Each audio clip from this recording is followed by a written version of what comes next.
ब्रह्मसूत्र ब्रह्मसूत्र ग्रंथ में page number 684 और 684 पेज के ऊपर से 7 नंबर की पंक्ति है। अंतिम में आया है उच्यते चराचर व्यपाश्रयः इति। तो बात यह चल रही है कि द्वितीय अध्याय तृतीय पाद और तृतीय पाद का यह 10 नंबर का अधिकरण है और इस अधिकरण का नाम है चराचर व्यपाश्रयाधिकरणम। और इस अधिकरण का विचार विषय जीवोत्पत्ति श्रुति इत्यादि है, अर्थात जीव का जन्म होता है या शरीर का जन्म होता है, इस बात का विचार करना है इस अधिकरण में। तब पूर्व पक्षी ने कहा कि जीव का जन्म होता है, उसके लिए उन्होंने 2 युक्ति बताई। एक तो लोक व्यवहार में पुत्रों में जातः या देवदत्तः जातः, देवदत्तः मृतः इत्यादि व्यवहार होता है। इससे पता चलता है कि जीव जन्मता है और जीव मरता है। और उन्होंने युक्ति बताई कि जात कर्म आदि जो संस्कार है, कर्मकांड, उसका विधान शास्त्र ने किया है, अर्थात वो तभी हो सकता है विधान जब जीव का जन्म माना जाए। अतः जीव की उत्पत्ति होती है और श्राद्धादि कर्म भी किए जाते हैं, अर्थात जीव मरता भी है, ऐसा पूर्व पक्षी ने कहा। उस पूर्व पक्षी का निराकरण करने के लिए भगवान भाष्यकार सूत्र के माध्यम से सूत्र के आधार पर उत्तर दे रहे हैं। तो सूत्रकार व्यास महाराज जी और उन भाष्यकार भगवान शंकराचार्य जी महाराज उत्तर दे रहे सूत्र के माध्यम से उच्यते इत्यादि से। तो उच्यते इसके ऊपर लिखे समाधान। और कल सूत्र का अर्थ हम लोगों ने लिखा था, लिख के दिया था, उसका थोड़ा सा और एक बार चिंतन करते अर्थ बताते। तो सूत्रावतरण में लिखा है न जायते म्रियते इत्यादि श्रुति है कठोपनिषद की। तो उस श्रुति में जीव को नित्य बताया है। तो ऐसे जीव को नित्य बताने वाली जो श्रुति है, उस श्रुति का बाद होता है या नहीं होता है कि नहीं? तो पूर्व पक्षी कहता है बाद होता है। किससे? कि जीव उत्पत्ति आदि के निमित्त से जो जात कर्म वगैरह कर्मों का विधान है उससे, और लोक उक्ति से, पुत्रों में जात इत्यादि लोक व्यवहार से उस श्रुति का बाद होता है कि जिस श्रुति में जीव को नित्यत्व बताया है, अर्थात तात्पर्य जीव की उत्पत्ति माननी चाहिए, ऐसा पूर्व पक्षी का अभिप्राय। तब सूत्र आया चराचर व्यपाश्रयस्तु स्यात् तद्व्यपदेशो भाक्तस्तद्भाव भावित्वात्। फिर पदार्थोक्ति में लिख रहे हैं तद्व्यपदेश। तद्व्यपदेश मतलब क्या? तो तयोः व्यपदेश तद्व्यपदेश। तयोः जन्म मरणयोः, जन्म और मरण, ये मरणयोः यह अयम लौकिक व्यपदेश, इनका जो लौकिक लोक व्यवहार में होने वाला व्यपदेश, निर्देश, कथन, उल्लेख कि जन्म हुआ, मर गया, इस प्रकार से। तब उत्तर दे रहे हैं कि यह जो व्यपदेश है वह चराचर व्यपाश्रय। व्यपाश्रय का मतलब होता है आश्रय। चराचर जो शरीर है, स्थूल है कि नहीं, शरीर चर अचर स्थावर जंगम रूप शरीर है, उसके आश्रय से वो लोक व्यवहार होता है। ये जन्म हो गया इसका, ये मर गया, इस प्रकार से वही कह रहे। तो चराचर व्यपाश्रय मतलब स्थावर जंगम देह विषये मुख्य स्यात् अस्ति। स्थावर देह, जंगम देह, चलने घूमने फिरने वाला जो देह है वो जंगम हुआ, और एक जगह रुकने वाला है जो वृक्षादि, वो हो गए स्थावर। तो स्थावर जंगम देह विषयक ही वह व्यपदेश है, लोकोक्ति है। तो बोलेंगे कैसे? ये कैसा आपको पता चलता है कि लोग देह को लेकर ही जन्म मरण का व्यवहार करते करके? तब बता रहे, कुतः प्रश्न किया, उत्तर दिया तद्भाव भावित्वात्। तात्पर्य क्या अर्थ उसका? जन्म मरण व्यपदेशस्य देहोत्पत्ति नाश अन्वय व्यतिरेक अनुविधायित्वात्। ठीक है, तो जन्म व्यपदेश, मरण व्यपदेश, जन्म का उल्लेख, मरण का उल्लेख देह की उत्पत्ति और नाश पर अवलंबन है। देह की उत्पत्ति होती है तो जन्म ऐसा व्यवहार होता है, देह मरता है तो मर गया, नाश होता है देह का तो मर गया, ऐसा व्यवहार होता है। अर्थात अन्वय व्यतिरेक जो देखने को मिल रहे हैं वो देह की उत्पत्ति के साथ, देह उत्पत्ति है जन्म व्यवहार, देह नष्ट हुआ मरण व्यवहार। इस प्रकार अन्वय व्यतिरेक के अनुसार यह निर्णय किया जाता है कि लोकोक्ति, लोक में जो व्यपदेश है वह स्थावर जंगम आदि देह को लेकर है, देह को लेकर मुख्य है। फिर वही व्यपदेश जीव के लिए गौण है, वही बता रहे आगे। सएव लौकिक व्यपदेश तो जीवे तो, जीव में तो भाक्त, भाक्त शब्द का अर्थ कर रहे गौण। जीव में क्यों गौण है तो बताया जाता है कि औपाधिक जन्मादि विषयता, जीव का जन्म वस्तुता होता नहीं है, उपाधि को लेकर जीव में जन्म का व्यवहार होता है, अतः वो गौण है।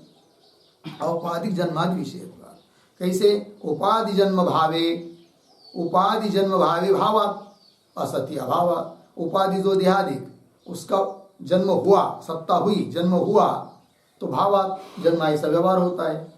असति उपाधि जो देहादिक उसके जन्म नहीं है तो वो व्यवहार, जन्म ऐसा व्यवहार भी नहीं होता है, ये बताया। इसलिए जीव में गौण है वो व्यपदेश और शरीरों में मुख्य है वह व्यपदेश, जन्म मरण का व्यपदेश। जन्म मरण शब्द का प्रयोग देह को लेकर मुख्य, जीव को लेकर गौण। आगे एवं इसी प्रकार फिर जैसे लोक व्यवहार की संगति लगाई, उसी प्रकार जात कर्मादि विधान, जो शास्त्र में कर्मकांड बताया है, षोडश संस्कार आदि बताए हैं, वो सब जात कर्मादि विधान देह प्रादुर्भाव अपेक्षम भवति। देह प्रादुर्भाव, देह का प्रागट्य, देह की उत्पत्ति, उसकी अपेक्षा से वो जात कर्मादि विधान है। क्यों, जीव प्रादुर्भाव अभावात, क्योंकि जीव का प्रादुर्भाव, जीव की अभिव्यक्ति, जीव की उत्पत्ति होती ही नहीं है। अतः जात कर्मादि शास्त्रेण जीव नित्यत्व शास्त्र से विरोध नास्ति। इससे सिद्ध हुआ कि जात कर्मादि शास्त्र से भी जीव को नित्यत्व बताने वाला शास्त्र अर्थात श्रुति, उसका विरोध अर्थात बाद नहीं होता है। ये बात बता दी, हो गया। चलिए इसी सूत्र का भाष्य अब चलेगा, तो भाष्य पंक्तियों को देखिए। उच्यते चराचर व्यपाश्रय, ये प्रतीक है, सूत्रस्थ पद है, उसका स्पष्टीकरण कर रहे आगे। स्थावर जंगम शरीर विषयौ जन्म मरण शब्दौ, चराचर व्यपाश्रय, चराचर के आश्रय से वो जन्म मरण शब्द है, उसी को स्पष्ट कर रहे कि स्थावर जंगम है कि नहीं, चर जो है वो जंगम है, अचर जो है वो स्थावर है। तो स्थावर जंगम जो शरीर, शरीर विषयौ, शरीर को लेकर, शरीर को विषय बनाकर वो शब्द प्रयोग होता है, कौन सा, जन्म मरण शब्द। ठीक है, कैसे बता रहे, स्थावर जंगमानि ही भूतानि जायन्ते च म्रियन्ते च अतः तद विषयौ जन्म मरण शब्दौ मुख्यौ संतौ तस्थे जीवात्मनि उपचर्येते, क्यों, तद्भाव भावित्वात्। ठीक, आइए, तो ये जो पंक्ति है ना, स्थावर जंगमानि इत्यादि, उस पंक्ति के पहले एक वाक्य लिखते हैं अवतरण के रूप में। तयोः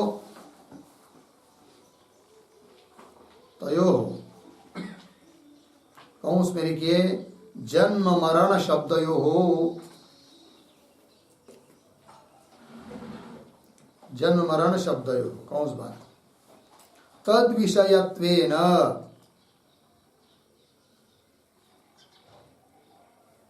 तद विषयत्वेन बराबर कौंस में देह विषयत्वेन,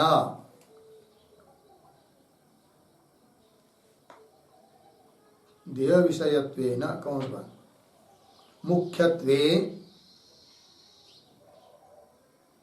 मुख्यत्वे हेतुम आह, हेतुम आह स्थावर इति। ठीक है, देखो भाई अर्थ। तयोः जन्म मरण शब्दयोः तद विषयत्वेन देह विषयत्वेन मुख्य है, देह को लेकर मुख्य है। क्यों, क्या कारण, उस हेतु को बता रहे हैं इस पंक्ति से, स्थावर जंगमानी इत्यादि। तो पंक्ति देखिए, तो स्थावर जंगमानी ही भूतानी, स्थावर और जंगम, स्थावर एक जगह रुकने वाले, जंगम चलने फिरने वाले, ऐसे जो भूत अर्थात प्राणी है कि नहीं, शरीर आदि। तो स्थावर जंगमानी भूतानी जायन्ते, वही वे ही उत्पन्न होते हैं। और प्रत्यक्ष प्रमाण से दिखाई देता है कि शरीर उत्पन्न होता है, शरीर नष्ट होता है, वृक्षादि भी उत्पन्न होते हैं, नष्ट होते हैं। तो भूतानि जायन्ते, और मरते भी है, चम्रियन्ते च। अतः इसलिए तद विषयौ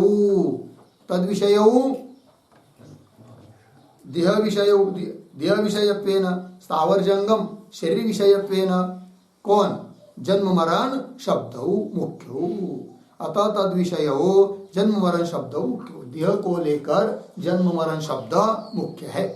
मुख्यो संतौ, मुख्य होते हुए, जीव में तो गौण है, वही कह रहे।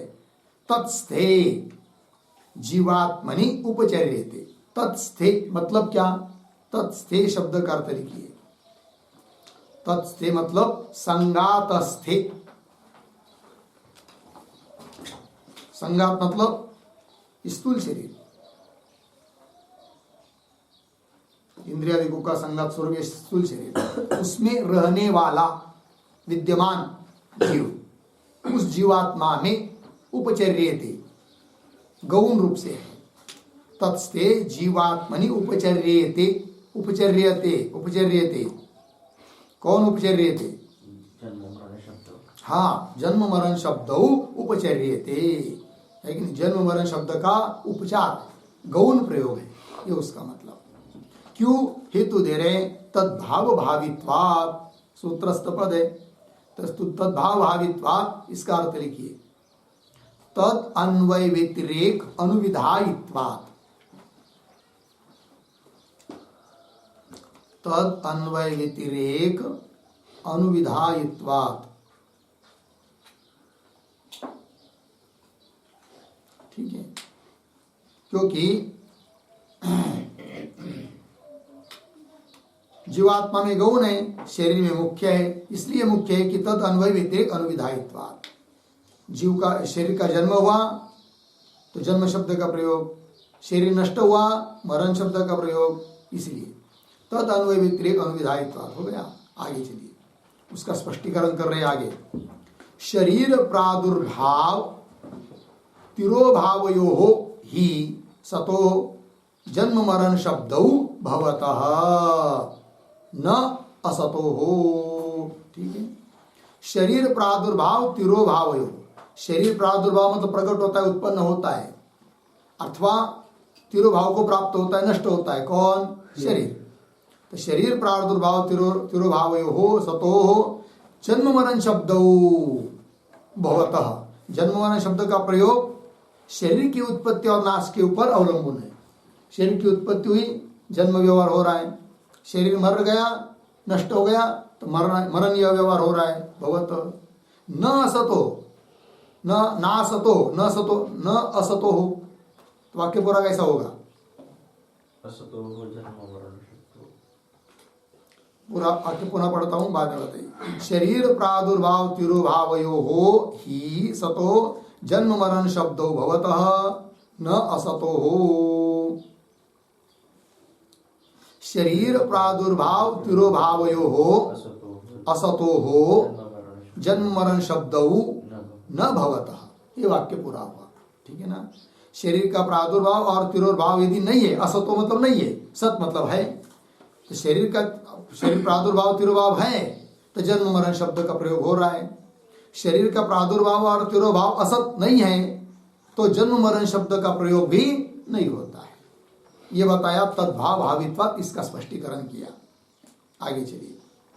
न ही शरीर संबंधात अन्यत्र जीव जात मृत वा केनचित लक्ष्यते। ठीक है ना, न कान्वय लक्ष्यते के साथ ही, क्योंकि शरीर संबंधात अन्यत्र, शरीर का संबंध नहीं लेंगे, शरीर को नहीं देखेंगे, और शरीर के बिना ऐसा कई उदाहरण देखने को नहीं मिलता कि जीव का जन्म हुआ, जीव का नाश हुआ, ऐसा कहीं भी ऊपर दिखाई देता नहीं है, लक्षित नहीं होता है। तो वही करें, शरीर संबंधात अन्यत्र, शरीर के संबंध को छोड़कर जीव जात, जीव उत्पन्न हुआ, जीव मृत अथवा जीव मर गया, इस प्रकार से केनचित न लक्ष्यते, किसी के द्वारा इस प्रकार दिखाई देता नहीं है, कोई इस बात को जान नहीं सकता है। शरीर को देखते हम लोग, उसी के आधार पर जन्म मरण व्यवहार होता है। आगे, स वा अयम पुरुषो जायमानः शरीरम अभिसंपद्यमानः स उत्क्रामण म्रियमाणः इति च शरीर संयोग वियोग निमित्तौ एव जन्म मरण शब्दौ दर्शयति। ठीक है, ये जो श्रुति है स वा अयम इत्यादि, उसके पूर्व में एक वाक्य लिखिए छोटा सा अवतरण के रूप में, जीवस्य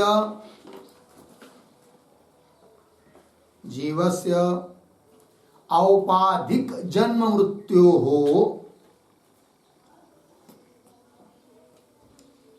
औपाधिक जन्म मृत्योः श्रुतिम अपि आह, श्रुतिम अपि आह स वा इति। ठीक है, देखिए तो जीवस्य औपाधिक जन्म मृत्यु, जीव के जन्म और मरण औपाधिक है, उपाधि को लेकर है, वस्तुता नहीं। इस बात के लिए प्रमाण के रूप में श्रुति बता रहे। ठीक है, तो क्या श्रुति है? स वा अयम पुरुषः जायमान शरीरम अभिसंपद्यमान स उत्क्रामन म्रियमाणः।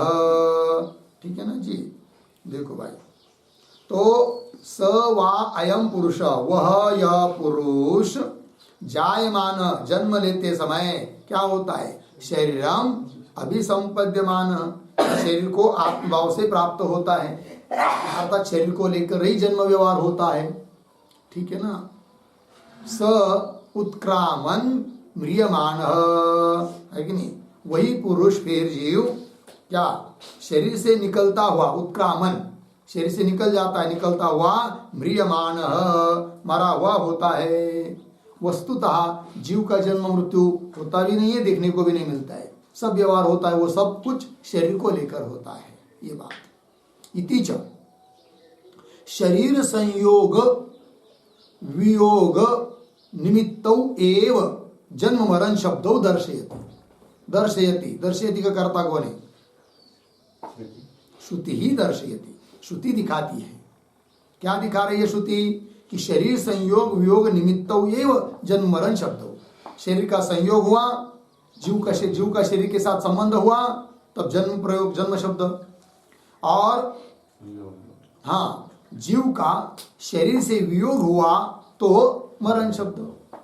तो शरीर संयोग वियोग निमित्तौ एव जन्म मरण शब्दौ दर्शयति, श्रुति ही दर्शयति। ठीक है, आगे चलिए। जात कर्मादि विधानमपि देव प्रादुर्भाव अपेक्षम एव द्रष्टव्यम। अब कौन बात बता रहे? ये जो पंक्ति जात कर्म इत्यादि, उसके भी पूर्व में एक वाक्य लिखे अवतरण के रूप में, यत्तु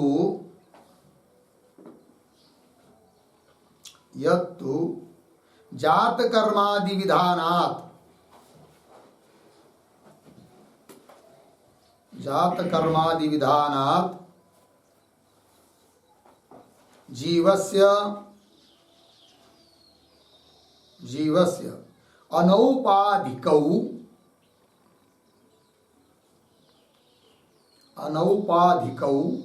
जन्मनाशौ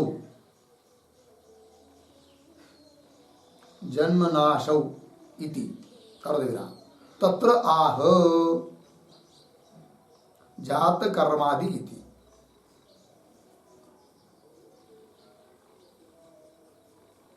ठीक है, अर्थ को देखिए भाई।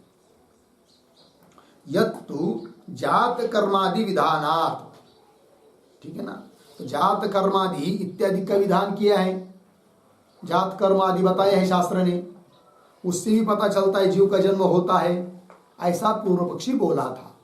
उसका उत्तर दे रहे हैं, यत्तु जात कर्मादि विधाना जीवस्य अनौपाधिको जन्मनाशो। अनौपाधिको मतलब उपाधि रहित, अर्थात शुद्ध जीव का, केवल जीव का भी जन्म और नाश होता है, शरीर के अतिरिक्त।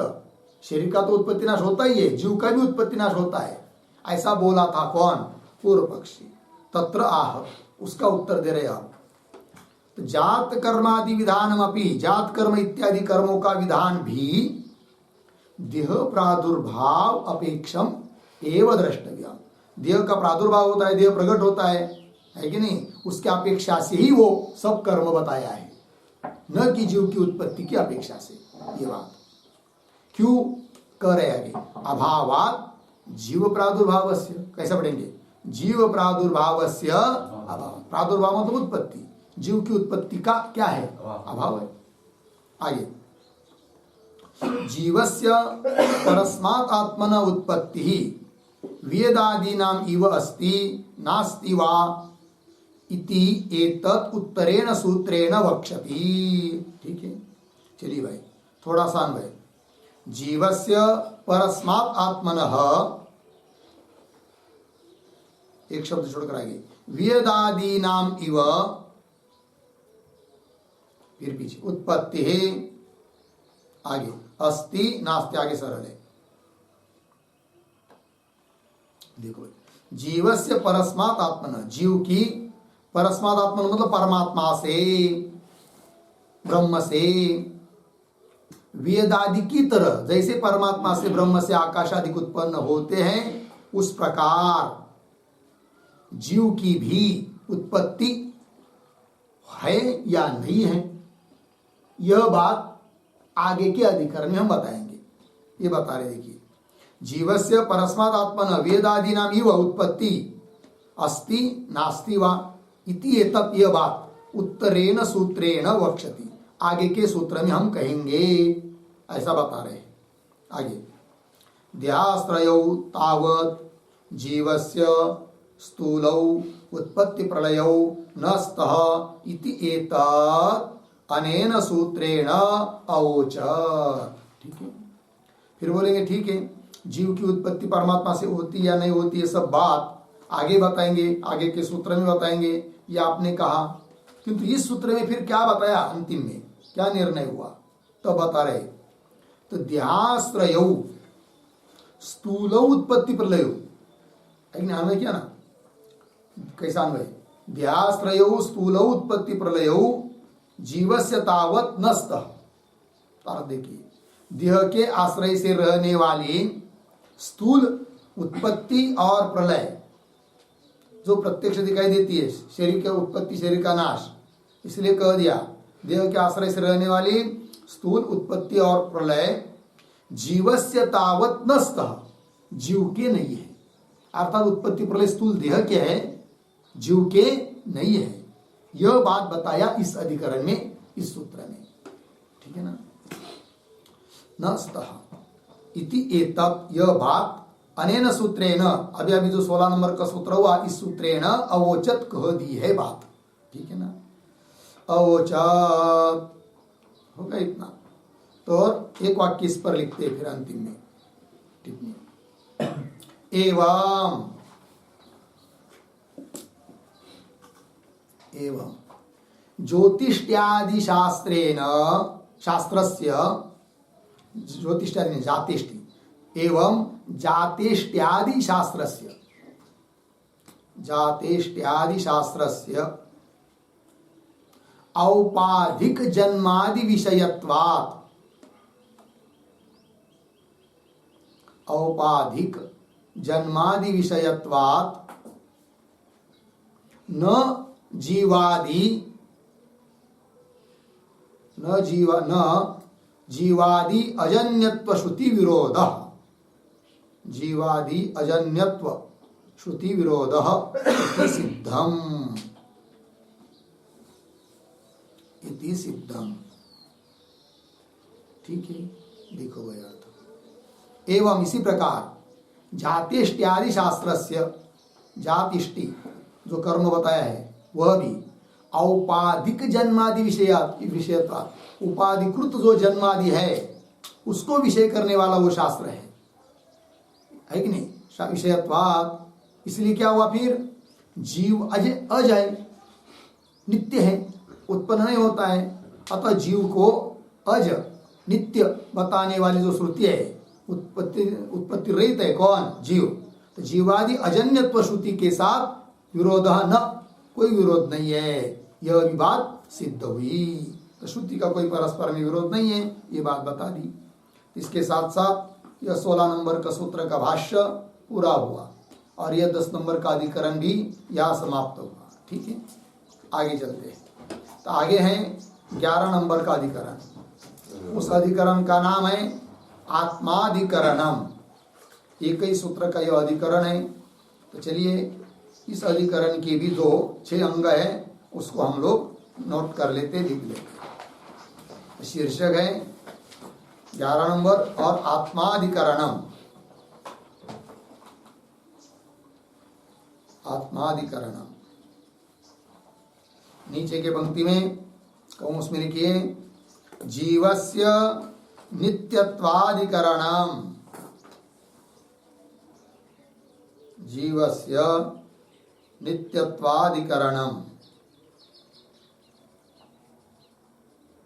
ठीक है, फिर नीचे नंबर 1 संगति बराबर पूर्वाधिकरणेन सह, पूर्वाधिकरणेन सह अस्य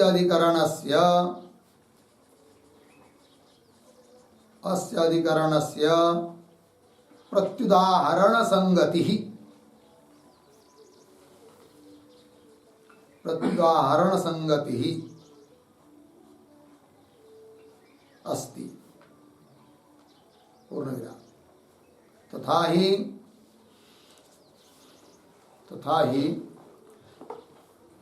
ध्यान देकर देहोत्पत्ति नाशाभ्याम, देहोत्पत्ति नाशाभ्याम न जीवस्य जन्मनाशौ स्तः, न जीवस्य जन्मनाशौ स्तः। अर्धविराम। इति पूर्वाधिकरणे उक्तम।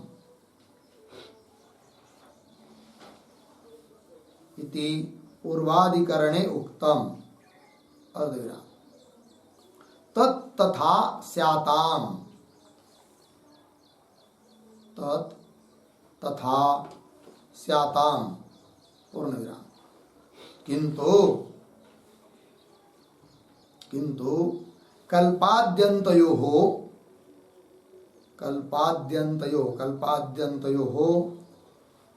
जीवस्य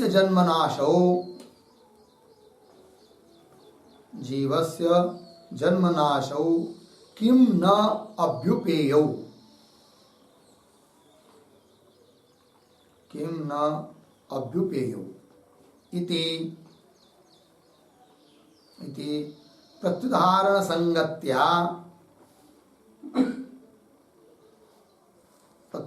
संगत्या इदम अधिकरणम आरभ्यते। इदम अधिकरणम आरभ्यते। ठीक, आइए नंबर 2। हाँ, पहले आप तो देख लेंगे इसका, इतने का आगे का बाद में। तो देखिए भाई, तो आत्माधिकरण है, क्या बताना है इसमें मुख्य रूप से, जीवस्य नित्यत्वाधिकरणम, जीव नित्य है, उसकी उत्पत्ति नहीं होती है, इस बात को बताना है। तो संगति क्या है फिर पूर्वाधिकरण के साथ, तो बताया प्रत्युदाहरण संगति है। प्रत्युदाहरण संगति कोई बोलते हैं व्यतिरेक दृष्टांत संगति, ये संगति है। कैसे, तब स्पष्ट कर रहे हैं। देहोत्पत्ति नाशाभ्याम न जीवस्य जन्मनाशौ स्तः। देह की उत्पत्ति, देह का नाश होता है, उससे जीव का जन्म और जीव का नाश नहीं होता है, ये पीछे के अधिकरण में बताया। तब बोल रहे पूर्व पक्षी ठीक है, वो बात हम मान लेते हैं, देह की उत्पत्ति मतलब जीव की उत्पत्ति हम नहीं मानते, देह का नाश मतलब जीव का नाश ये भी नहीं मानते। ठीक है, स्वीकार कर लेते हैं कि देह की उत्पत्ति और नाश मतलब जीव की उत्पत्ति नाश नहीं है, नहीं, जीवस्य जन्म नाशो नस्तः इति पूर्वाधिकरणे उक्तम तत् तथा स्यातम, वो मान ले, वो वैसे रहने दो।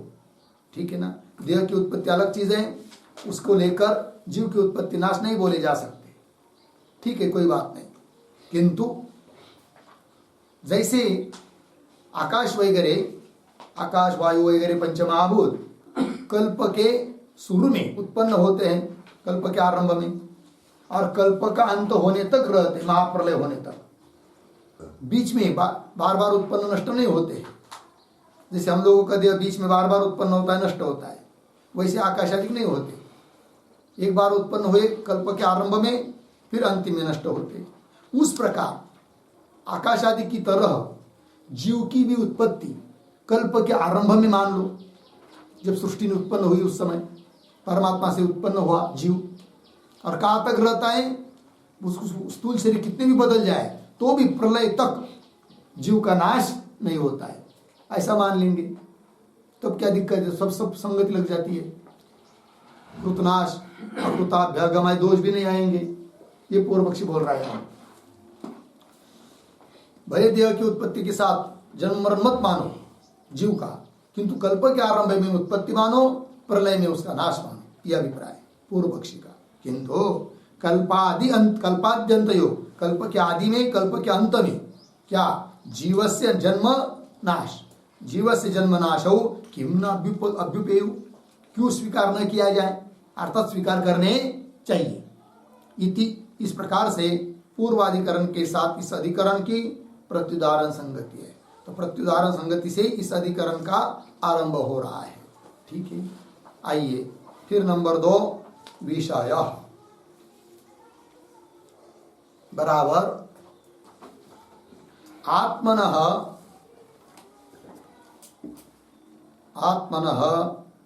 नित्यत्वानित्यत्वम्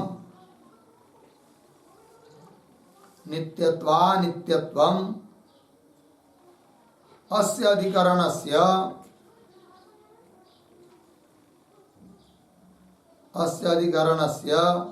विचार विषयः अस्ति, विचार विषयः अस्ति। ठीक है, देखो भाई अर्थ, तो आत्मा अर्थात जीवात्मा, उसमें नित्यत्व है या अनित्यत्व है, इस प्रकार का विचार इस अधिकरण में करना है, अतः वही इस अधिकरण का विचार विषय हो गया। ठीक है, फिर चलते नंबर 3 पर, संशय बराबर शरीरादि अधिष्ठाता, शरीरादि अधिष्ठाता कर्मफल संबंधी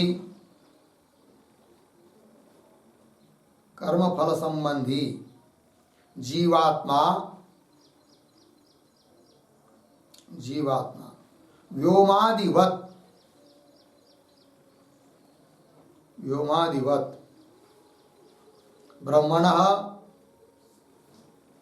ब्रह्मण कल्पादौ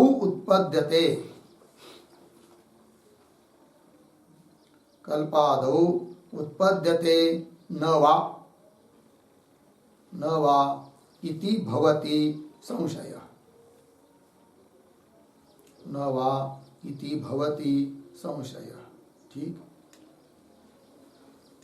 देखिए भैया, तो शरीरादि अधिष्ठाता, शरीर का अधिष्ठाता और कर्मफल का संबंधी ऐसा जो जीवात्मा, वह आकाश आदि की तरह, व्योमादिवत, आकाश आदि की तरह, जैसे आकाश आदि सर्ग के आरंभ में ब्रह्म से परमात्मा से उत्पन्न होते, उस प्रकार व्योमादिवत ब्रह्म से कल्प के आरंभ में उत्पद्यते नवा, कौन, जीवात्मा, जीव उत्पन्न होता है या नहीं होता है, यह हो गया संशय। ठीक, फिर आगे चलते नंबर 4 पर, पूर्व पक्ष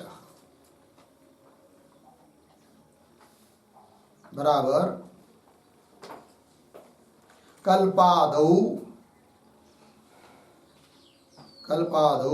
जीवस्य उत्पत्ति अस्ति, जीवस्य उत्पत्ति अस्ति पूर्णविराम। तथा ही उद्धरण चिन्ह में एकमेवा द्वितीयम्,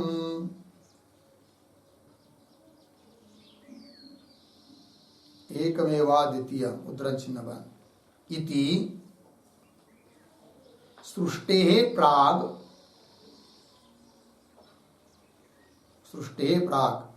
श्रुत्या अद्वयत्वं प्रतिपाद्यते,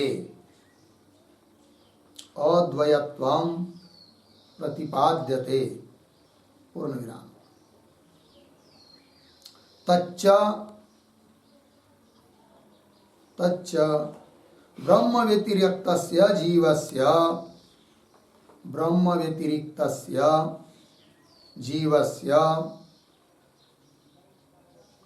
अनुत्पत्तौ न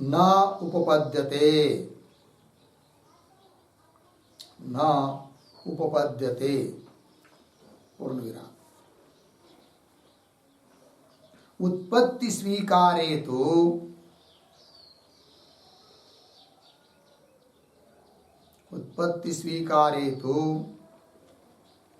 उत्पत्तेः प्राक्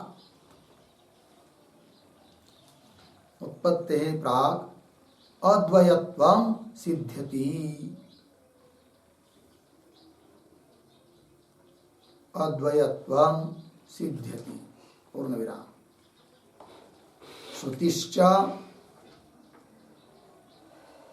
श्रुतिश्च विस्फुलिंग दृष्टान्तेन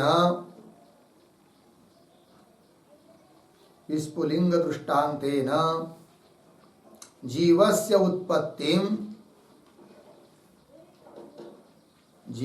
उत्पत्तिं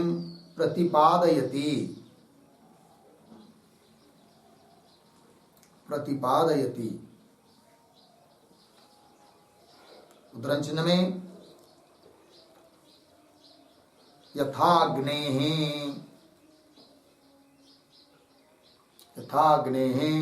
क्षुद्रा विस्फुलिंगा विच्चरन्ति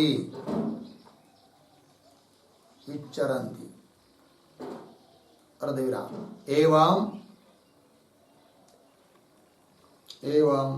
एतस्मात् आत्मनः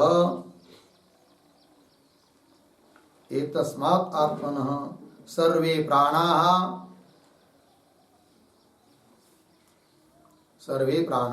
अर्धविराम सर्वे लोकः अर्धविराम सर्वे वेदाः अर्धविराम सर्वाणि भूतानि सर्व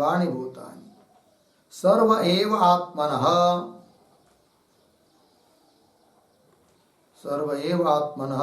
विच्चरन्ति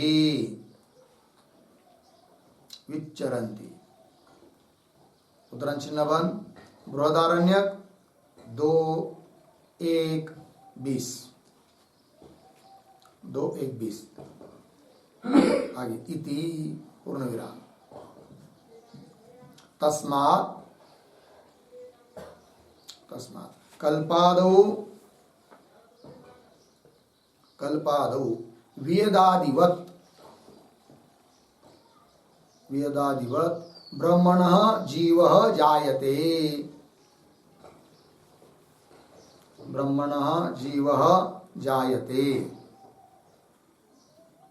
हो गया। देखो भाई अर्थ तो पूर्व पक्षी बोल रहा है कल्पादौ कल्प के आरंभ में जीव की उत्पत्ति होती है, वो कैसे तो बता रहा है पूर्व पक्षी तथा ही करके। तो श्रुति है एकम एवं अद्वितीयम, एकमात्र परमात्मा ही था सृष्टि उत्पन्न होने के पहले। ठीक है ना। इति सृष्टि प्राक, सृष्टि उत्पन्न होने के पहले श्रुति अद्वैत्व पर प्रतिपादन कर रही है, अद्वितीय एकमात्र अकेला परमात्मा था ये बता रही है। और वो अद्वैत्व तब सिद्ध होगा जब, कब दे रहा है, तच्च ब्रह्म व्यतिरिक्तस्य जीवस्य अनुत्पत्तो न उपपद्यते।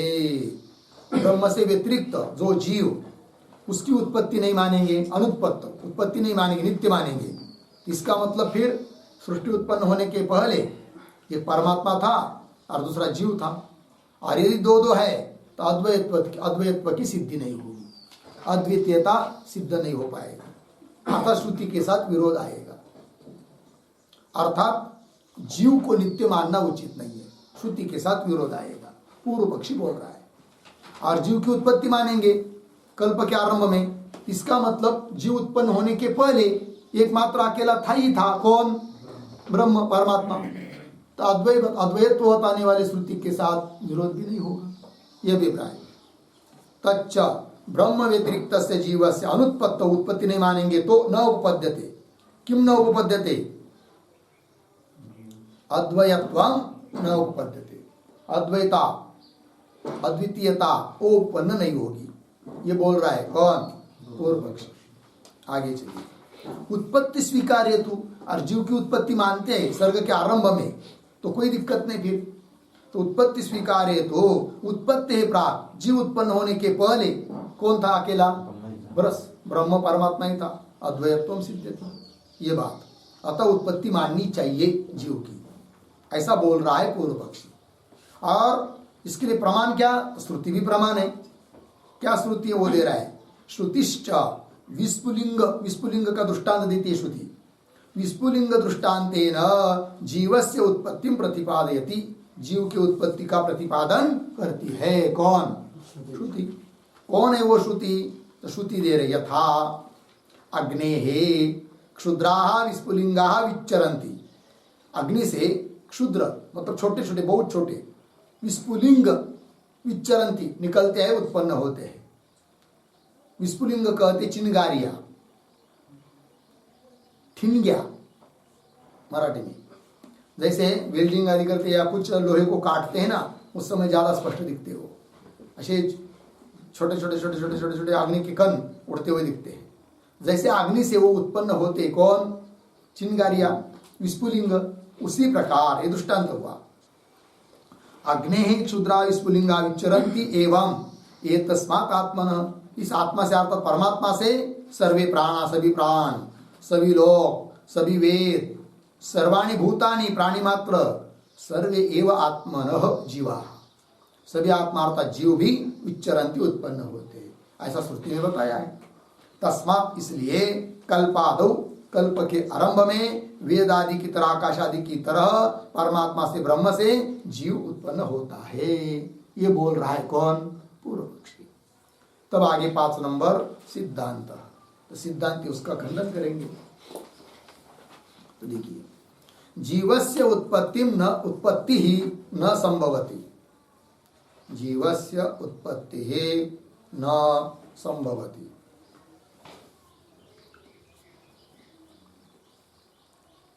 पूर्ण विराम। आगे, यद अद्वयम ब्रह्म, यद अद्वयम ब्रह्म तदेव, तदेव जातायाम, जातायाम कौंस में लिखिए उत्पन्नायाम, कौंस बन। आगे, बुद्धौ जीव रूपेण प्रविशति,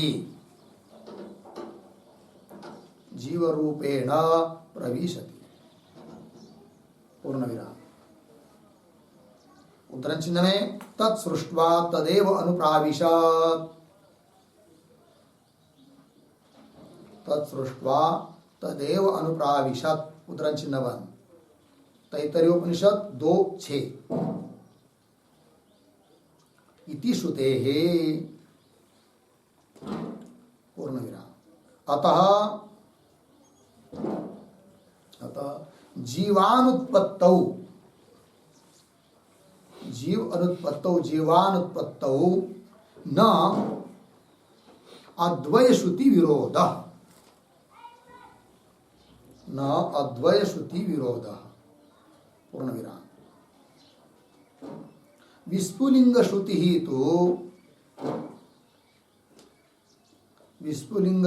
तो औपाधिक जन्माभिप्राय, तो पौरा सांगा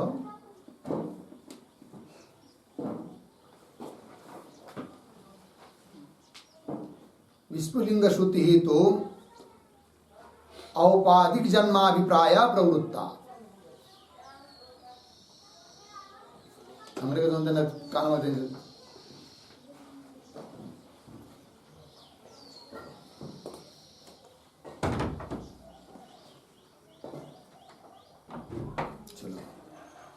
विस्फुलिंग श्रुति ही तो औपाधिक जन्माभिप्राय प्रवृत्ता लिखा है,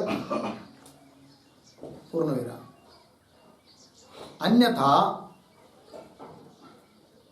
अन्यथा कृतनाशादि दोषस्य उक्तत्वात्,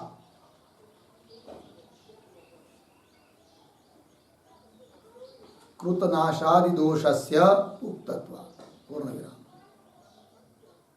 आगे वस्तु तत्वाभिप्रायेण,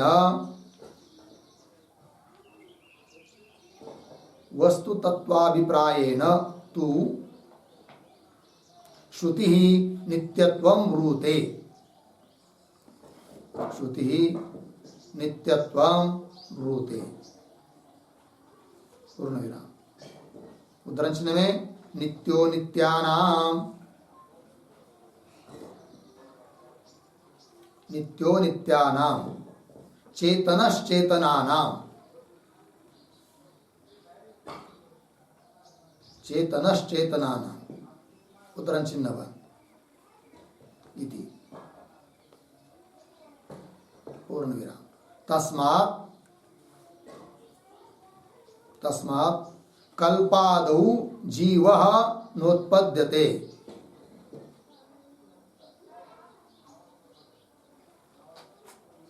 कल्पादौ जीवः नोत्पद्यते। ठीक है, देखो भैया,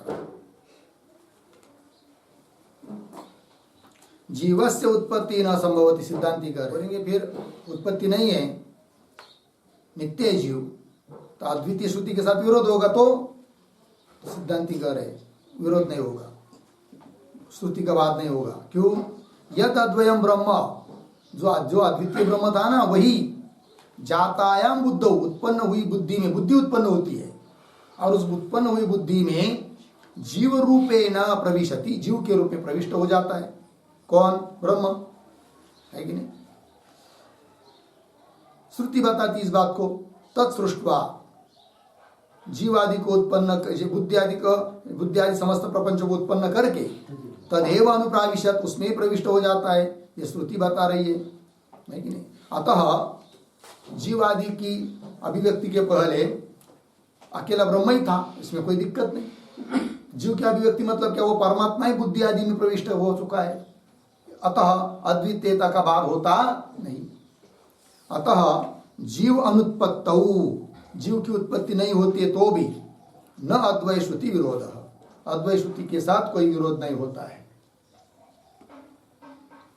और विस्फुलिंग श्रुति का क्या करेंगे? तब कह रहे विस्फुलिंग श्रुति ही तो औपाधिक जन्माभिप्राय प्रवृत्ता, है कि नहीं? तो उपाधिकृत जन्मों को लेकर वो श्रुति प्रवृत्त हुई है। कौन सी? विस्फुलिंग श्रुति। अन्यथा ऐसा नहीं मानेंगे तो समझ, अर्थात जीव की उत्पत्ति मानेंगे तो कृतनाशादि दोष से उक्तत्वा, कृतनाश, अकृताभ्यागम इत्यादि दोष की भी प्राप्ति होगी। फिर आगे वस्तु तत्वाभिप्रायेण तु श्रुति नित्यत्वं ब्रूते, और वास्तविकता को लेकर तो वास्तविकता के अभिप्राय से श्रुति जीव को नित्यत्व बताती है, नित्य बताती है। कौन है वो श्रुति? नित्यो नित्यानाम चेतनश्चेतनानाम, वो पर कैसा है? नित्यों का ही नित्य है, चेतनों का भी चेतन है। शरीर आदि को चेतन कहते हैं हम लोग, उसका भी वो चेतन है, जीव, आत्मा, परमात्मा। ठीक है, तस्मात् कल्पादो जीव नोत्पद्यते, अतः कल्प के आरंभ में जीव उत्पन्न नहीं होता है। ये सिद्धांति ने बता दिया। ठीक है, फिर आगे चलते 6 नंबर पर प्रयोजनम बराबर पूर्व पक्षे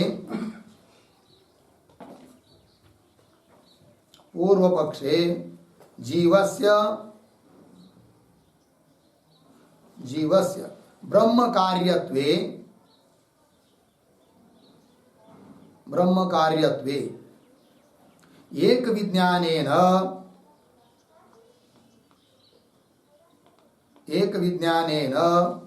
सर्व विज्ञान प्रतिज्ञा सिद्धि।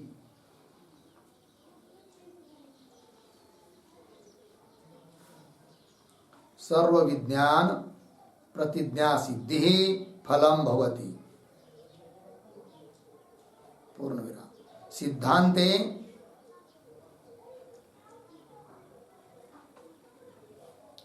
सिद्धांते जीवस्य नित्यत्वे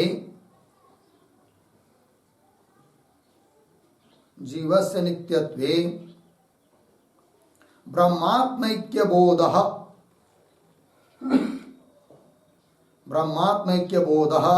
फलं भवति इति फलभेदः अस्ति।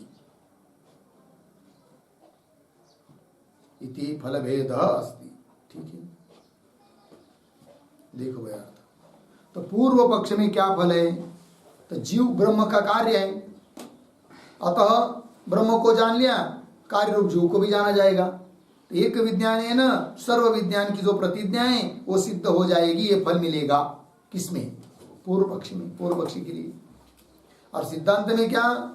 जीवस्य नित्यत्व, जीव यदि नित्य है तो ब्रह्मात्मैक्य बोध, क्योंकि जीव नित्य है ब्रह्म नित्य है, दोनों का भेद है, तो ब्रह्मात्मैक्य बोध फलम भवति इति फलभेद अस्ति। इस प्रकार सिद्धांत और पूर्व पक्षी इनमें फल का भेद है, इस बात को बता दिया।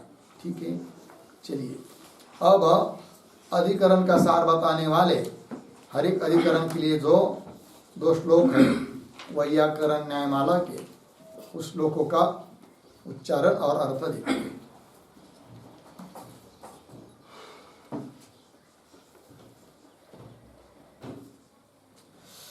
कल्पादौ ब्रह्मणो जीवो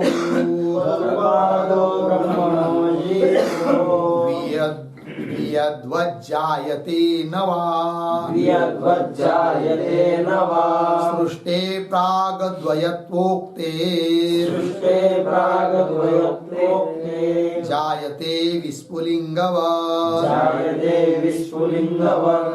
कल्पादौ ब्रह्मणो जीवो वियद्वज्जायते न वा सृष्टे प्रागद्वयत्वोक्ते जायते विस्फुलिङ्गवत्। कल्पादौ ब्रह्मणः जीवः वियद्वद् जायते न वा सृष्टेः प्राक् अद्वयत्वोक्तेः जायते विस्फुलिङ्गवत्। ठीक, अन्वय। कल्पादौ 2 शब्द छोड़कर आगे, वियद्वत् पीछे, जीवः और पीछे, ब्रह्मणः आगे, जायते नवा आगे, सृष्टेः प्राक् अद्वयत्वोक्तेः अंतिम में विस्फुलिंगवत्, फिर पीछे जायते। अर्थ की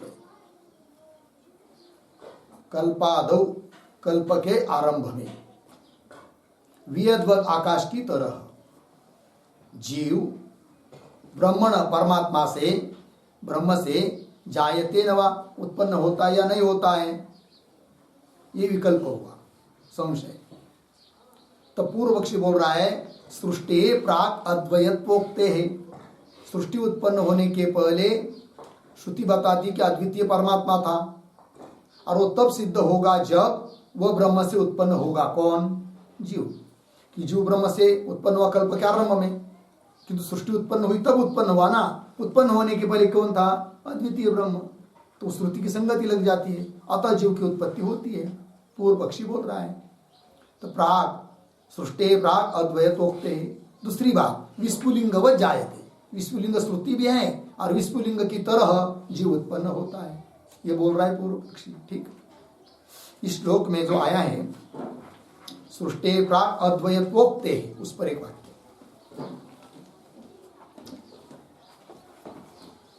सांगितलं नाही तो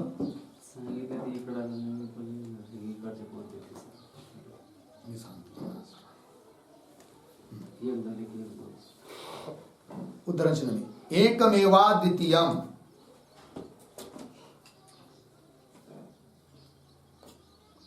उद्धरण चिन्ह बन एकमेवा द्वितीयम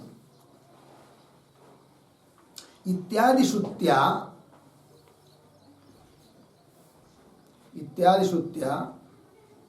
सृष्टेः प्राक्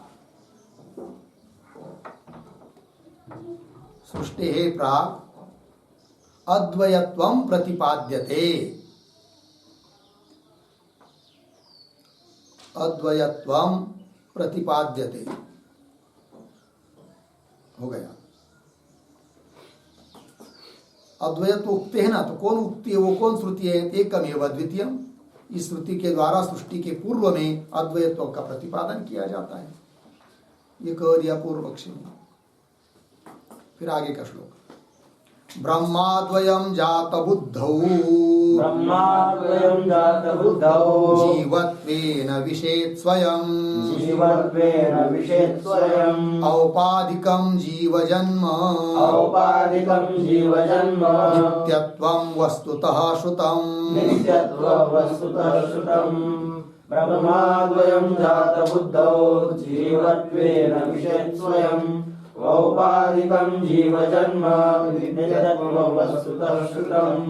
पदच्छेद देखिए, ब्रह्म अद्वयं जात बुद्धौ जीवत्वेन विषेत् स्वयं औपाधिकं जीवजन्म नित्यत्वं वस्तुतः श्रुतम्। अन्वय एक शब्द छोड़कर, अद्वयम पीछे, ब्रह्म आगे, जात बुद्धौ, थोड़ा दो शब्द आगे, स्वयं पीछे, जीवत्वेन विषेत्, जीवत्वेन विषेत् आगे, जीव जन्म पीछे, औपाधिकम आगे, वस्तुतः पीछे, नित्यत्वम अंतिम में श्रुतम। अर्थ अद्वयम ब्रह्म, ब्रह्म अद्वय है, तो अद्वय स्वरूप ब्रह्म ही जात बुद्ध, उत्पन्न हुई जो बुद्धि, उस बुद्धि में स्वयं वो ब्रह्म ही जीवत्वेन, जीव के रूप में क्या होता है? प्रविष्ट होता है। अतः अद्वय श्रुति के लिए कोई विरोध नहीं, ये बात। और आगे, जीव जन्म औपाधिकम, विस्फुलिंग आदि में जो जीव का जन्म बताया ना, वो कैसा है? औपाधिक, उपाधि को लेकर है। तो जीव जन्म औपाधिकम, फिर वस्तुतः नित्यत्वम श्रुतम, और वस्तुतः जीव कैसा है? नित्य है। यह बात भी श्रुति ने बताई है। अतः जीव की उत्पत्ति होती नहीं है, नहीं उत्पत्ति होती है, ये सिद्धांति ने कह दिया। ठीक, आइए इस श्लोक में पूर्वार्ध में आया है जीवत्वेन विषेत्, उस पर एक वाक्य उद्धरण चिन्ह में, तत्सृष्ट्वा तदेव अनुप्राविशत्, तदेव अनुप्राविशत्, उद्धरण चिन्ह बंद। तैतरीय 2:6 इति श्रुते है, हो गया पूर्ण विराम। तो जो आया है ना श्लोक में, जीवत्वेन, स्वयं जीवत्वेन विषेत्, स्वयं जीव के रूप में प्रविष्ट होता है, तो बोलेंगे प्रमाण क्या? श्रुति दिया, तत्सृष्ट्वा तदेव अनुप्राविशत्। अच्छा, फिर जो दूसरा श्लोक है ना अंतिम का, उसके अंतिम में आए वस्तुतः नित्यत्वम श्रुतम, उस पर एक वाक्य उद्धरण चिन्ह में, नित्यो नित्यानाम नित्यो नित्यानाम चेतनश्चेतनानाम चेतनश्चेतनानाम उद्रंचनवान इति श्रुतिः वस्तुतत्वाभिप्रायेण नित्यत्वं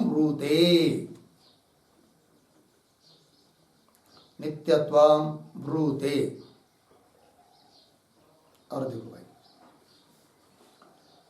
नित्यो नित्यानाम चेतन चेतनानाम ये श्रुति है। नित्य का नित्य चेतन का चेतन है। यह श्रुति वस्तु तत्वाभिप्राय वास्तविकता को लेकर जीव में नित्यत्व का कथन कर रही है और विस्फुलिंगादि श्रुति उपाधि को लेकर जीव का जन्म बता रही है। तो दोनों की संगति लग जाती है, कोई विरोध नहीं। ये सब बात बता दी। अर्थात जीव की उत्पत्ति नहीं होती है, न शरीर के साथ उत्पत्ति होती है, न सर्ग के आरंभ में उत्पत्ति होती है। किसकी? जीव की। कहीं भी उत्पत्ति नहीं होती है, न नाश होता है। ये बात बता दिया। ठीक है, फिर आगे का विचार हम लोग कल करेंगे। ओम पूर्णमिदं पूर्णात् पूर्णमुदच्यते पूर्णस्य पूर्णमादाय पूर्णमेवावशिष्यते। ओम शांति शांति शांति।